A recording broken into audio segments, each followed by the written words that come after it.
नाम जापक जीवन भर वैश्यागमन किया और अंतिम समय पुत्र के बहाने नारायण बुलाया तो नारायण नाम से परम पद को प्राप्त हुआ। तो हमारी बात, जहां तुम प्रश्न कर रहे हो, यहाँ शुद्ध शास्त्र अध्यात्म इष्टापूर्त कहते हैं इसे, जिसे आपने कहा। इसे हमारे शास्त्रों में कुआं खोदना, बावली बनवाना, औषधालय बनवाना, गौशाला, विविध ये इष्टापूर्त के अंतर्गत आते हैं। ये सब करो, लेकिन साथ में नाम जप।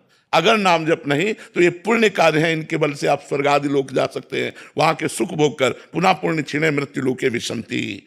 भगवान की प्राप्ति भगवान के स्मरण से होती है।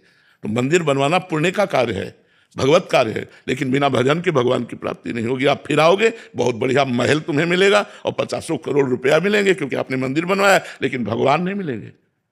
मिले ही न रघुपति बिनु अनुरागा, किए कोटि जप जोग विरागा। बिना भगवान प्रेम के नहीं मिलते। हरि व्यापक सर्वत्र समाना, प्रेम ते प्रगट होए मैं जाना। ये पक्की बात समझ। और प्रेम प्रगट होता है भजन से, और प्रेम से भगवान प्रगट होते हैं।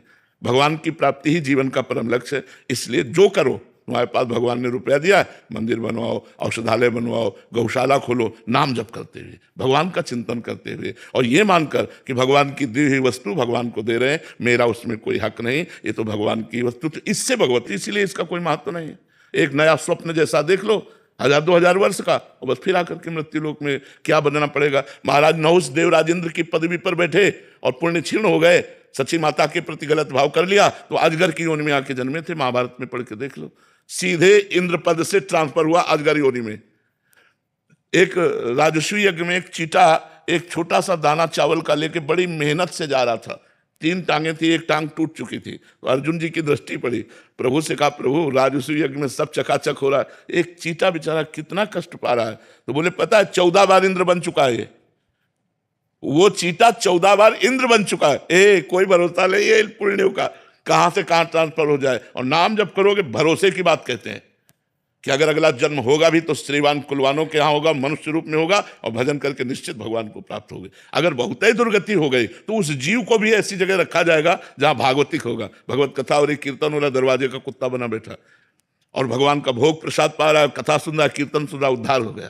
तो भगवान के नाम के सिवा हमें तो और कुछ उपाय नहीं। कलयुग केवल नाम आधारा, केवल नाम आधारा। सुमिर सुमिर नरोत्तर है पारा। नाम जप करो और सत्कर्म करो। ऐसा नहीं, ये मना कर रहे हैं, मंदिर बनवाओ, गौशाला खोलो, औषधालय, लेकिन नाम जप जरूर करो। नाम जप के बिना सब अधूरा हो जाएगा। कि जो पॉइंट की बात है कि हमारा संसार चक्र नष्ट होना चाहिए। दुख सुख से परे परमानंद की प्राप्ति के लिए उपाय है भगवान का भजन। भजन के बिना महाराज जी, भजन में तो बड़ा मन और ज्यादा उदास हो जाता। उसमें कंबल बांटे तो अच्छा भी लगता है कि 4 जने कह रहे हैं कि आप वहां कंबल बांटे। तो उससे अहंकार का पोषण होता है। वो डींगे हाँक हाँक करके अपने पुण्यों का नाश कर देते हैं, अहंकार की पुष्टता। अब भजन में तो टूटना है अंदर से, जलना है अंदर से। देखो भजन करके अभी जलाना शुरू कर देगा भजन, तो इसीलिए भजन सबसे होता नहीं, तो इसीलिए आवागमन नहीं रुकता। जब संत समागम होता है तो क्यों कहा गया कि सत्संगति संस्कृति कर अंता, बड़े भाग पाइब सत्संगा, तो बिना ही प्रयास होए भवभंगा।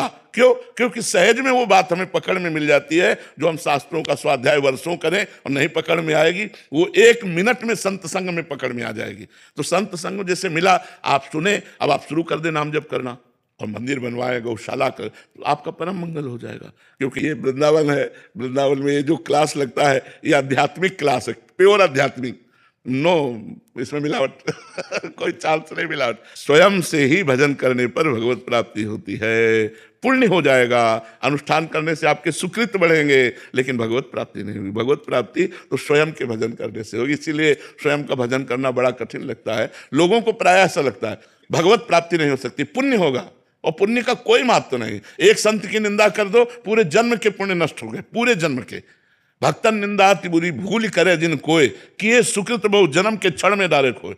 पुण्य कोई बहुत स्थायी चीज है क्या? जरा सा संत निंदा की सब गए, सब भस्म हो गए पुण्य, क्या फायदा हुआ?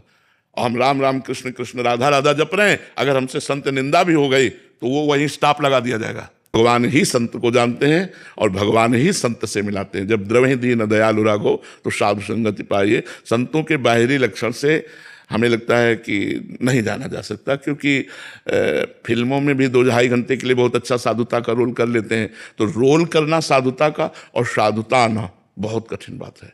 संसार में रोल कर रहे हैं, बहुत लोग रोल कर रहे हैं। हाँ, तो रोल होना एक अलग चीज और साधुता होना एक अलग। कहा था कि पुण्य नष्ट हो जाते हैं। जी, जी। तो भजन में क्या? जो भजन है, जैसे हमने राधा राधा रटा तो वहीं से स्टॉप हो जाएगा। अब आपके भजन में अरुचि हो जाएगी, लेकिन वो आपका भजन स्थायी बना रहेगा, भजन नष्ट नहीं होगा। भजन अविनाशी होता है, भजन नष्ट। अब आपकी मतलब अंदर की स्थिति बिगड़ जाएगी। अब आपको भजन में रुचि नहीं होगी, प्रमाद स्थिति आ जाएगी, हृदय जलेगा। भजन शुरू करोगे, हृदय जलेगा, अशांत होगा अंदर ही अंदर, आप तो अपराध बन गया है। अब जब तक वो अपराध मोचन नहीं होगा तब तक नाम चलेगा नहीं, लेकिन नाम नष्ट नहीं होगा। जितना भजन हो गया वो आपका सुरक्षित रहेगा। वो यही तो इसमें खास बात है। आप मर भी जाओ तो अगर 99 बार नाम जप किया है तो बिल्कुल 99 ही मिलेगा, 98 नहीं आएगा। 99 से ही शुरू होगा आपका भजन। भजन में यही खास बात है, भजन कभी नष्ट नहीं हो। ये अलग मार्ग, ये भजन नष्ट होने वाली नहीं। आपने 100 बार राधा राधा कहा और आपसे घोर वैष्णव अपराध बन गया तो 100 बार आपका सुरक्षित जमा है। पर अब जो वैष्णव अपराध बना पहले उसका भोग भोगो, वो पहले उससे परिष्कृत हो। अगर वो परिष्कृत हो गया तो फिर 101 से शुरू हो जाएगा राधा राधा राधा, वो नष्ट नहीं होगा भजन। इसीलिए मतलब लोगों का परिवर्तन भी हो रहा है। जो लोगों का परिवर्तन हो रहा है वो इसी नाम के प्रभाव से हो रहा है। अगर पुण्य की बात की जाए तो पुण्य का कोई खास महत्व नहीं। बड़े बड़े पुण्यात्माओं की दुर्गति होते देखा गया, और बड़े बड़े दुर्गति को प्राप्त जनों को नाम के द्वारा सदगति